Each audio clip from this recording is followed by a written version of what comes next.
Why did the Hebrew authors of the Bible omit all of the important historical names of Egyptian pharaohs? The Hebrew authors of the Bible covered up the fact that the Hebrews and the Egyptians shared the same royal bloodline. Cleopatra was the last in a succession of Hebrew Ptolemy kings.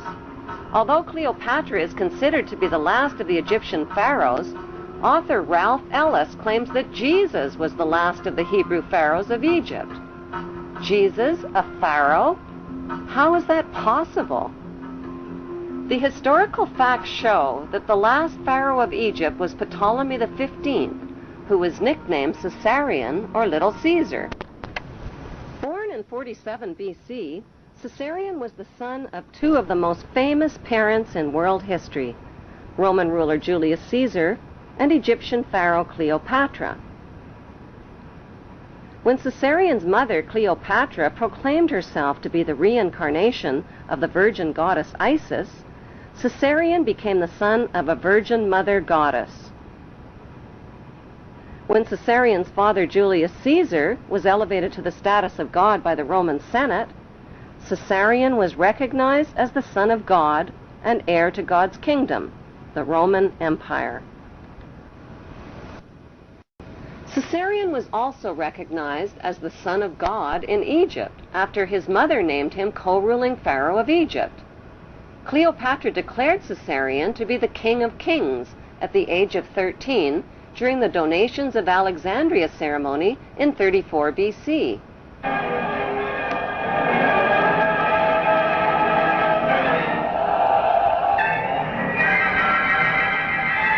The face of history suddenly changed when Caesarion's father, Julius Caesar, was stabbed to death by his most trusted men.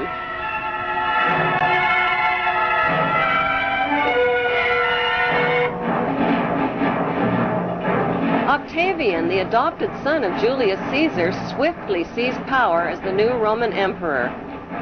After Caesar's death, Cleopatra became romantically involved with a married commander from Caesar's army named Mark Antony.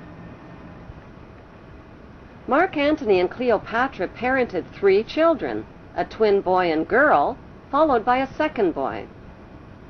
Since Caesarion was Julius Caesar's son and the rightful heir to the Roman Empire, Cleopatra feared for his safety.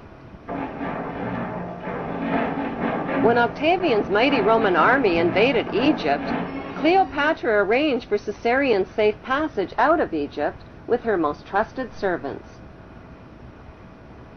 Historians confirm that Cleopatra sent Caesarion to India. There are no historical records of Caesarion's fate, despite false rumors of his capture. Cleopatra's trusted servants who traveled with Caesarion became the boy's parent guardians. But who exactly were these parent guardians who Cleopatra entrusted her son to? Were their names Mary and Joseph by any chance? While Caesarion fled from Egypt with his parent guardians, Cleopatra and Mark Antony's 3 children were placed in the care of Mark Antony's wife. After suffering a crushing defeat against Octavian's invading Roman army, Mark Antony committed suicide by falling on his own sword. The devastated Cleopatra also committed suicide by a self-inflicted poisonous snake bite.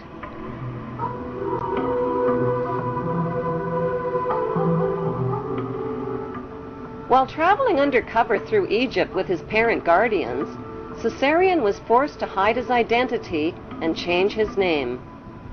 The Egyptian name for Jesus is Isu, which means the son of Isis. It can be found in Egyptian hieroglyphics. Matthew 2 verses 13 and 14 of the Bible tell a parallel story of the young child Jesus and his mother fleeing into Egypt with Joseph under the cover of night.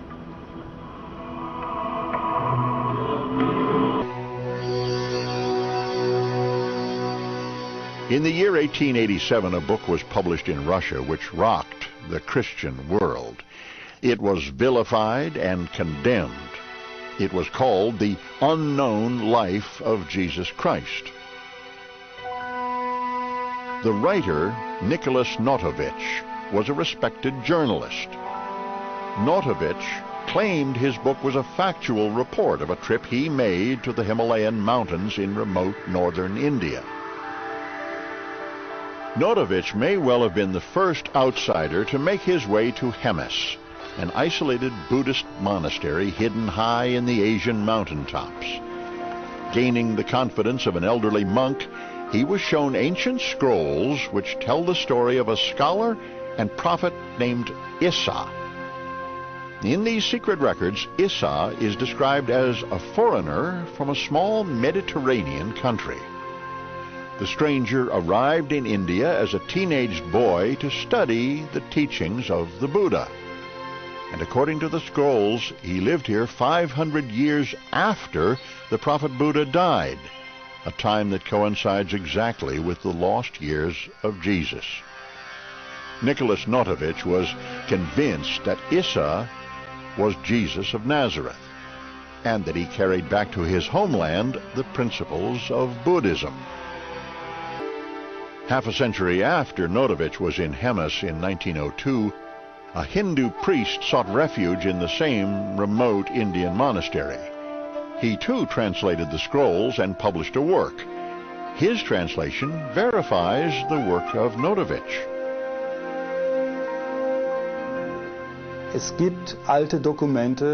Ancient writings do exist from both Persia as well as India that Jesus did indeed travel to India, but we do not have 100% proof that he was there. The proof, however, does lie in his teachings when compared to sacred Buddhist writings. The authenticated ancient scrolls found at the Hemis monastery near Leh in Kashmir document the life of Saint Issa, leaving home at the age of 13, joining a merchant caravan, traveling the Silk Route, and arriving in India at the age of 14.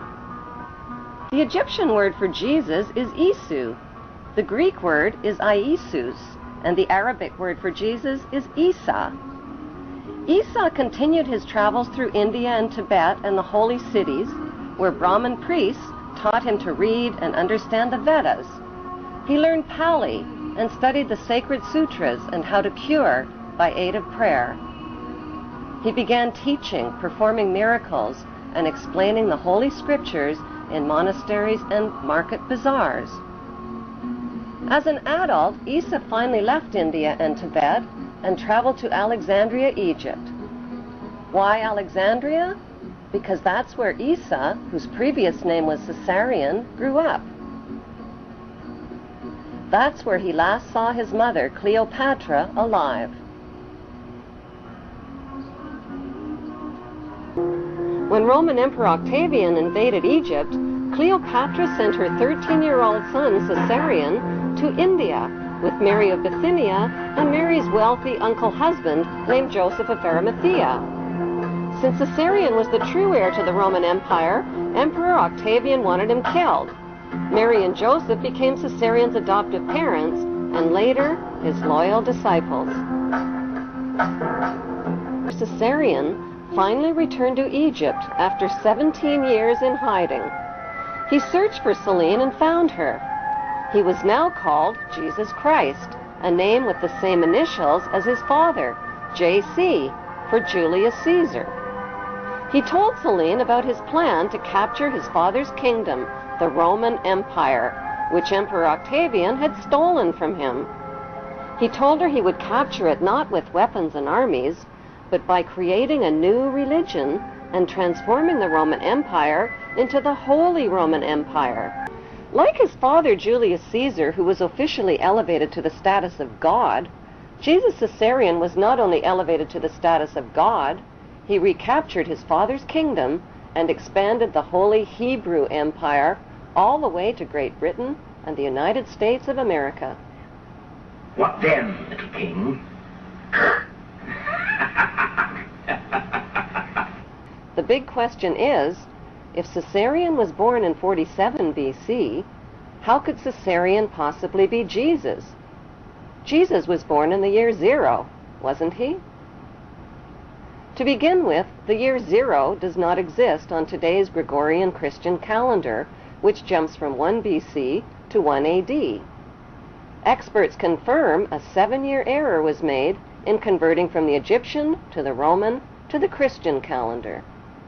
The only way to calculate Jesus' real age is from a Bible quote which states that Jesus was baptized in the 15th year of the reign of Emperor Tiberius. Since Tiberius grew up in Octavia's royal household with Caesarion's half-sister and brothers, that means Caesarion was very close in age to Tiberius, who was born in 3 BC. By comparing important dates in the Jewish, Muslim, and Christian holy books, there is a margin of error of at least 30 years.